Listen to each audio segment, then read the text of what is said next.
महाराष्ट्र के नांदेड़ में state bank of India की एक शाखा में लाखों रुपए के सोने के गबन का बड़ा मामला सामने आया।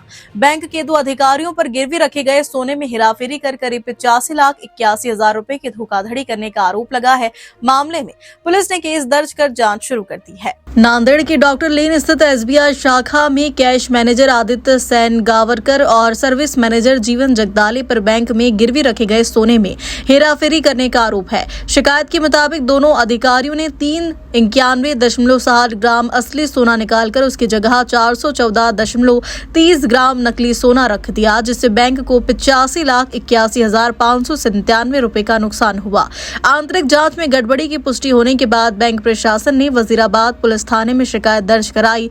पुलिस ने भारतीय न्याय संहिता BNS 2023 की विभिन्न धाराओं के तहत मामला दर्ज कर लिया है और पूरे मामले की जांच जारी है। इस घटना के बाद बैंकिंग सुरक्षा और निगरानी व्यवस्था को लेकर भी सवाल उठने लगे हैं। State Bank of India doctor lane परिसरातील ही बँक, त्या बँकेमध्ये ग्राहकांनी नागरिकांनी सोन्याच्या बदल्यात कर्ज घेण्यासाठी सोने तारण ठेवलेले, त्यापैकी 8 ग्राहकांचे सोन्यामध्ये मोठ्या प्रमाणावर गडबडी अपहार झालेला आहे। त्यामध्ये बँकेचेच कर्मचारी, त्यामध्ये स्टाफ सामील आहे। बँकेचे कॅश इंचार्ज आदित्य शेंगावकर आणि सर्व्हिस मॅनेजर जीवन जगदाळे या दोघांचा मुख्य रोल आहे। त्या दोघांनी मिळून 8 खातेदारांच्या खात्यामधून 800 ग्राम सोन्याचा जवळपास 80 तोळे किंमत 85-86 लाख रुपये किंमत आहे, एवढ्या मोठ्या सोन्याचा त्या दोघांनी मिळून अपहार केला आहे।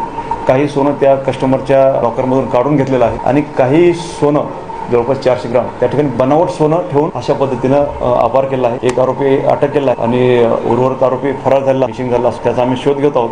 नागरिकांनी विश्वासाने बँकेकडे ठेवलेले सोनं आहे ते रिकव्हर करण्याचा कसोशीने प्रयत्न करत आहोत।